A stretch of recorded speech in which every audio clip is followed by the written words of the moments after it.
Hola hermanos, buenas tardes. Vamos a continuar nuestra catequesis bíblica acerca de la monarquía. Vamos ahora a ver toda la historia del rey David. Hace 8 días vieron con el diácono Santiago la historia del primer rey de Israel, que fue el rey Saúl. Vamos ahora a ver esta historia que es fascinante del rey David. Y siempre, pues, el conocer estos personajes bíblicos nos edifica. Son seres humanos como nosotros, que elegido por Dios, favorecido por Dios, más que con ninguno de los personajes de la monarquía, apenas el segundo rey. Y sin embargo, pues David ya a Dios, y lo importante y lo que nos ayuda precisamente como seres humanos es cómo responde de una forma ejemplar a Dios, aunque si cae, aunque si falla gravemente. Lo importante es la respuesta que da Dios. Y cómo precisamente Dios elige al rey David, y a través de este personaje que, cierto, aún en la misma Biblia, aunque sabemos que es palabra de Dios, claro, sabemos de los datos históricos que nos manifiesta este libro, donde está toda la vida de David, el segundo libro de Samuel. Bueno, ya desde el primer libro encontramos la aparición de David junto con Saúl. Ya veíamos la semana pasada cómo entra al servicio del rey Saúl, cómo es un guerrero que está a su servicio, David, y cómo también tenía esta habilidad para la música, tocaba el arpa, la lira. Y por esas dos razones, pues entra al servicio del rey Saúl. Vamos entonces a seguir, y lo pueden, pues en su Biblia, tenemos ahí la secuencia que vamos a seguir. Todo el segundo libro de Samuel, comenzando en el capítulo segundo. Desde el capítulo segundo hasta el capítulo 24, con el que de hecho termina el segundo libro de Samuel, y después continuará el primer libro de los Reyes con la historia de Salomón, que ya verán ustedes después, nuevamente con el diácono Santiago. Seguimos entonces la secuencia que nos marca la Sagrada Escritura, que nos da bastantes datos. Sobre todo, pues yo recomiendo, y para esto he seguido la Biblia de nuestro pueblo, esta versión muy completa de Luis Alonso Shekel, lo que se llama la Biblia del Peregrino, y nos da bastante información. Esta es la fuente casi única que seguimos. Claro, he consultado otro libro acerca de la historia de Israel, donde habla también de la monarquía, pero en su mayoría, pues el contenido nos lo da precisamente toda la información, la Sagrada Escritura, este segundo libro de Samuel, desde el capítulo 2 hasta el capítulo 24, con el que termina esta obra.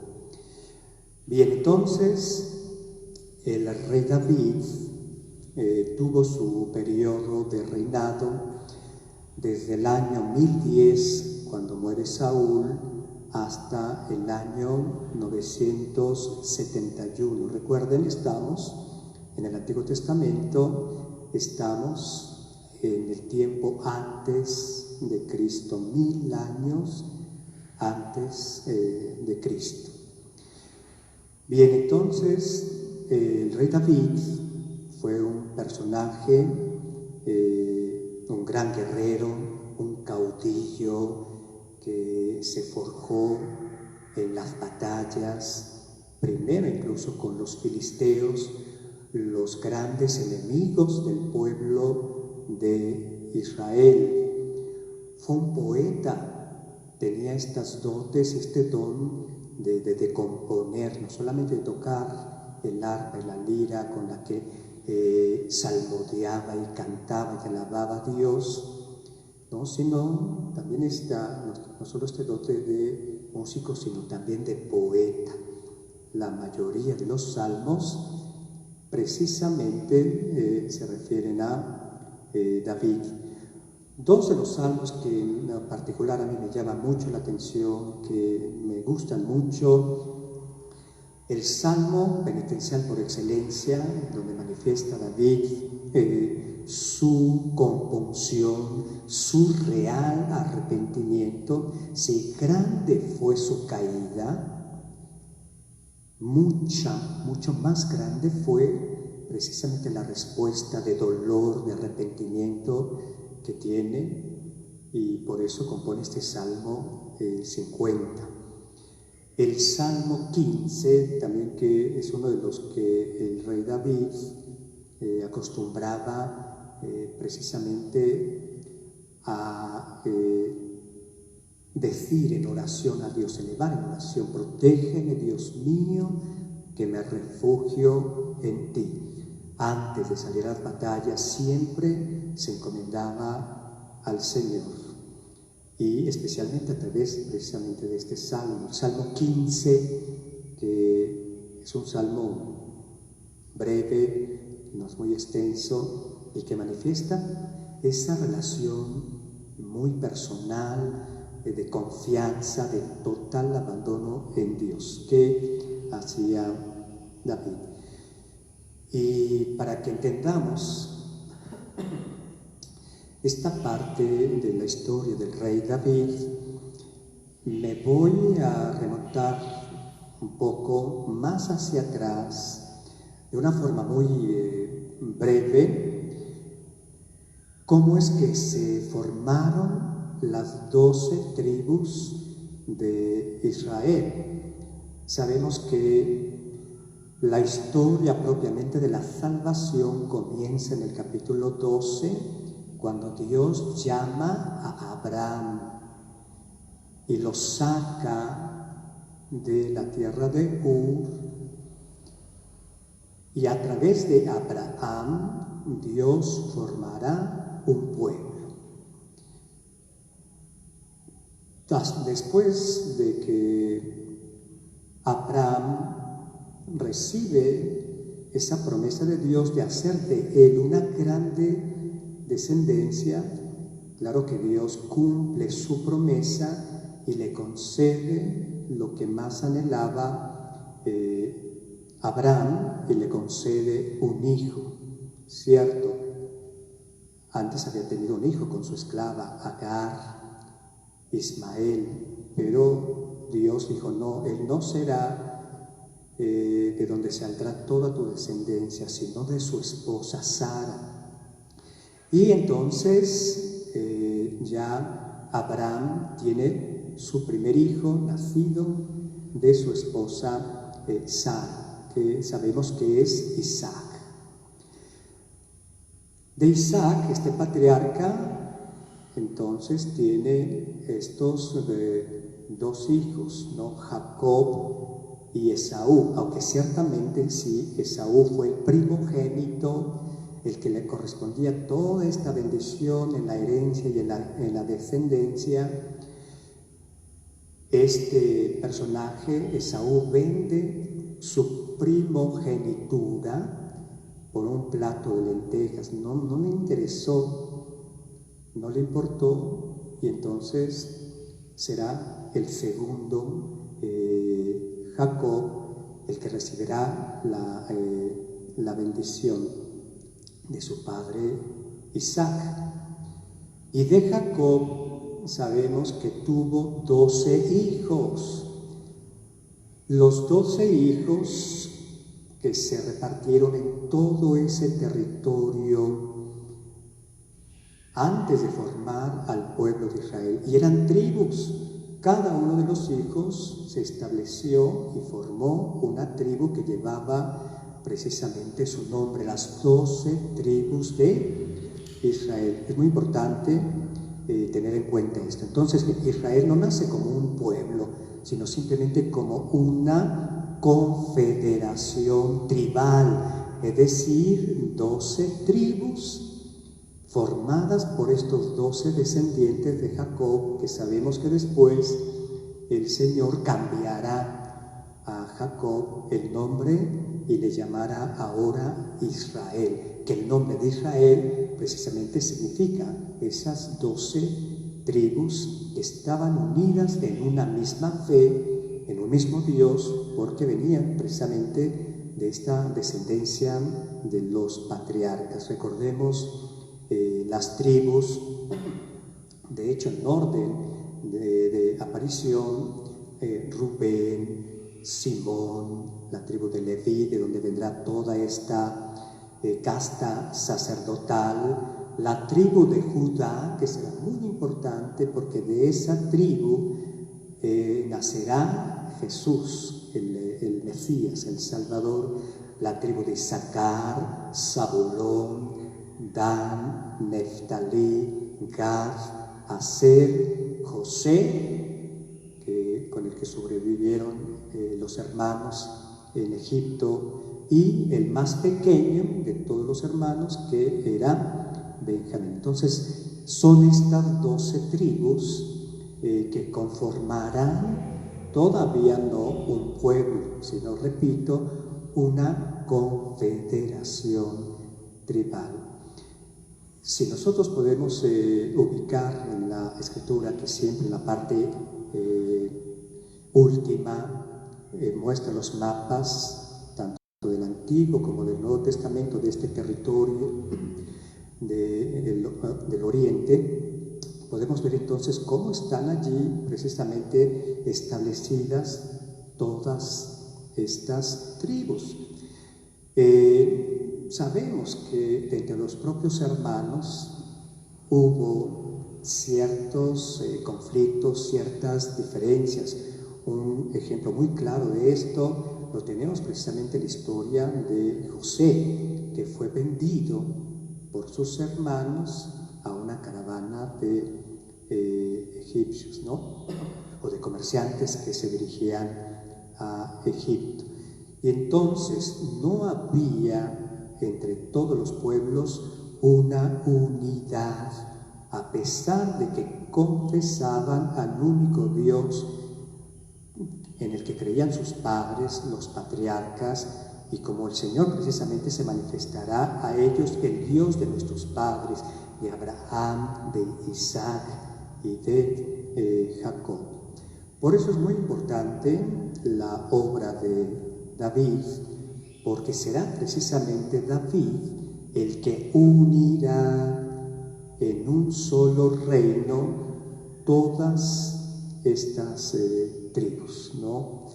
Bien, entonces, esto como un antecedente que nos ayuda a entender la importancia precisamente de la obra de este personaje, el rey David.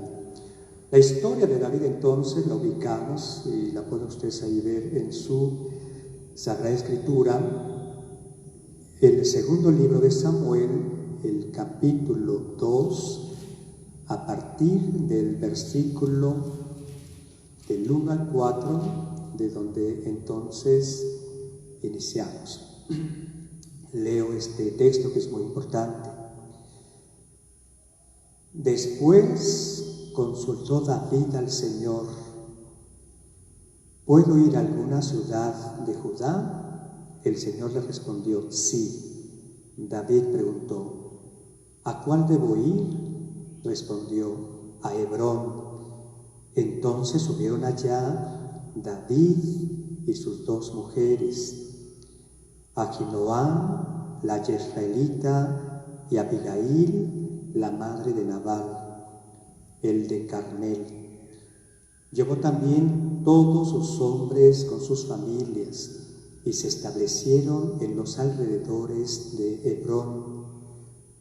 Los de Judá vinieron a ungir allí a David, rey de Judá, y le informaron: los de Yabes de Galaad han dado sepultura a Saúl. David mandó unos emisarios a los de Yabes de Galaad a decirles: el Señor nos bendiga por esta obra de misericordia, porque hicieron esta buena obra de sepultar al rey Saúl.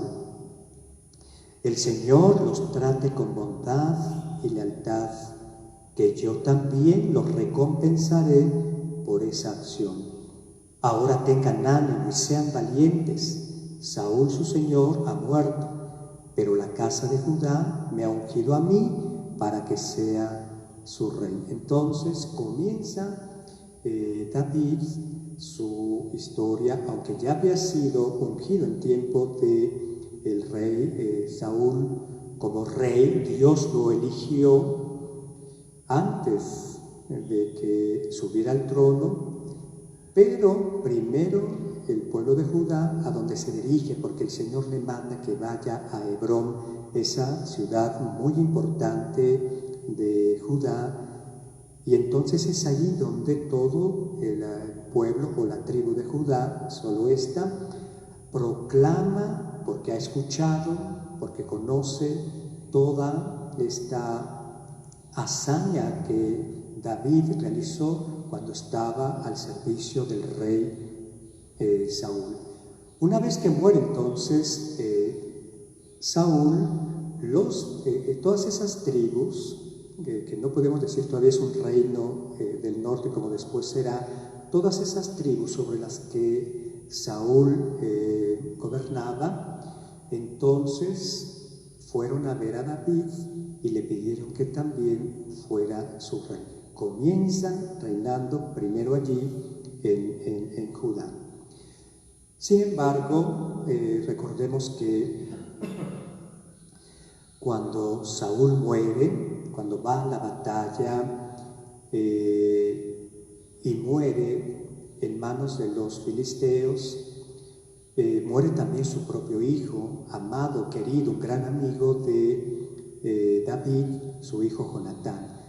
Y le sobrevive el hijo de Saúl, Isbaal, que claro, a la muerte de su padre, este personaje quiere continuar, ¿no?, reinando.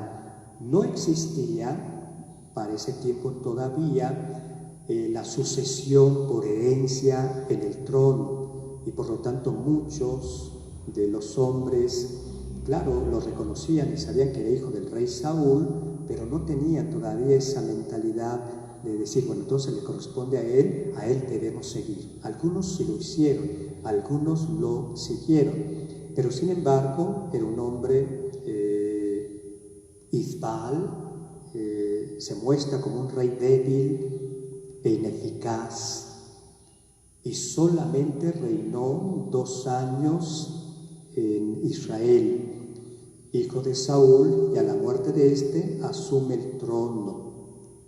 Sin embargo, el error de este hombre, de Isbaal, fue que al general más importante de las batallas de Saúl, que sobrevivió a esa gran derrota que sufrió Saúl, que le costó la vida, y que pues podemos decir que protegía, instruía y ayudaba a su propio hijo. Sin embargo, este rey Isbaal no lo quiere, no se deja llevar por los consejos de otras personas con las que él se rodea, y esta entonces es la causa de que este general vaya junto con otros de las tribus de Israel, vayan a ver al rey David y se pongan a su servicio. Encontramos esta situación que es importante tenerla en cuenta. En el segundo libro de Samuel pasamos al capítulo 3, versículos del 17 al 21. Abner, que decíamos que fue este general del rey Saúl, había hablado a los ancianos de Israel. Hace algún tiempo ustedes pretendían que David fuera su rey. Ese momento ha llegado, porque el Señor dijo sobre David: por medio de mi siervo David, salvaré a mi pueblo Israel del poder de los filisteos y de todos sus enemigos. Abner habló también a los de Benjamín, de la tribu de Benjamín. Después fue también a Hebrón a hablar personalmente con David y a comunicarle lo que habían acordado Israel y Benjamín. Cuando Abner con 20 hombres llegó a Hebrón para hablar con David, éste los convidó. Abner le dijo: ahora mismo iré a reunir a todo Israel ante el rey, mi señor, para que haga un pacto contigo y seas rey según tus aspiraciones. David lo despidió y él marchó en paz. Entonces este general Abner va con David. Y comienzan aquí, es toda una historia de intrigas, de envidias, de rivalidades. Este hombre que favorece a David, sin embargo, otro de los personajes que está y que ha ayudado precisamente en las guerras a David, Joab, que es un general, así como Abner lo fue de Saúl. Joab es este general muy importante en las batallas de David.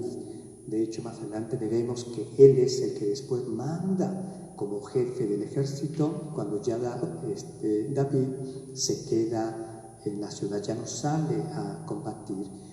Este hombre, Joab, cuando se entera de que Abner ha ido con David, mete como que por ahí la cizaña por envidia y aconseja a David: a ver, no te creas de ese hombre, solamente ha venido a espiar el territorio y no creas que pretende que tú seas también rey de Israel, no te fíes de él. Y este hombre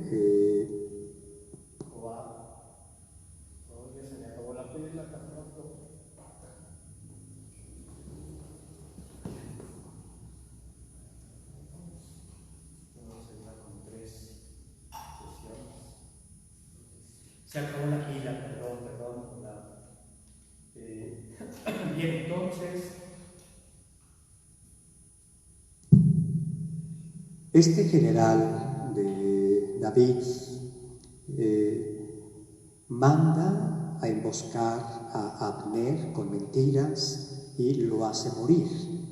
Le tenía pues coraje porque este hombre había matado a su hermano. Entonces, ya con esas venganzas, como la misma Escritura está llena de muchas historias de estas, de intrigas, de envidias, de rivalidades, de venganzas, ¿no? Entonces, matan a este general Abner. Pero, sin embargo, este hombre consiguió, ayudó y favoreció para que David pudiera reinar en todas las tribus, ¿no? Entonces vemos cómo viene entonces ya la unificación, que será esta grande hazaña y esta grande obra que el Señor le concedió, porque David lo sabe, que todos estos favores de ir a combatir y vencer estos enemigos, a los filisteos, a los amonitas, a todos los pueblos que estaban sometidos a este imperio poderoso de los filisteos, pues claro que David vence a los filisteos y por consecuencia vence a todos estos, digamos, tribus y pueblos que estaban sometidos a los mismos filisteos, ¿no? Una vez entonces que David es proclamado no solamente rey de Judá, sino también rey del norte, es en Hebrón donde establece esta alianza, ¿no? Leemos este pasaje donde se hace esta alianza y donde se proclama a David rey de todo Israel. Vemos el segundo libro de Samuel, estamos en él, estamos todo el tiempo de la historia de David en este segundo libro, ahora el capítulo 5, versículos del 1 al 3. Todas las tribus de Israel fueron a Hebrón a decirle a David: aquí nos tienes, somos de la misma sangre. Ya antes, cuando todavía Saúl era nuestro rey, tú eras el verdadero general de Israel. El Señor te dijo: tú pastorearás a mi pueblo Israel, tú serás jefe de Israel. Todos los ancianos de Israel fueron a Hebrón para visitar al rey. El rey David hizo un pacto, una alianza con ellos en Hebrón ante el Señor, y ellos ungieron a David rey de Israel. Tenía 30 años cuando empezó a reinar y reinó durante 40 años. Entonces vemos cómo David se constituye porque ellos mismos, estas tribus, van y buscan a David y lo proclaman ahí en Hebrón, esa ciudad tan importante que se constituirá rey de todo Israel, rey de todas estas 12 tribus, que fue precisamente David el que logró su unificación, ya no ser una confederación tribal, sino ahora pasar a ser un estado, ¿no? El estado de todo Israel conformado por estas 12 tribus. ¿Cómo estamos de tiempo? Ya se acabó el tiempo. Bien, entonces, para que no nos aburramos tanto tiempo, dejamos hasta aquí cuando David es proclamado rey de todo Israel, la unificación de estas 12 tribus. Hacia la siguiente, que yo voy a terminar toda la parte del rey David, entonces yo estaré hasta que terminemos el rey David y después continuará ya el diácono Santiago con el rey Salomón. Hacia la siguiente veremos entonces esta entronización de David, el traslado de lo que será muy importante, el arca que el propio Samuel había olvidado, había desterrado y no había querido incluso a los sacerdotes. Entonces nos quedamos aquí y hacia la siguiente veremos la entronización de David y el traslado del arca a Jerusalén. Pues muchas gracias por su tiempo, por su atención. No iniciamos con la oración, terminamos dándole gracias a Dios. En el nombre del Padre, del Hijo y del Espíritu Santo. Te damos gracias, Señor, por todos los beneficios que nos has concedido, tú que como Dios vives y reinas por los siglos de los siglos. Amén. El Señor nos dé su paz y la vida eterna. En nombre del Padre, del Hijo y del Espíritu Santo. Amén. Que tengan una buena noche.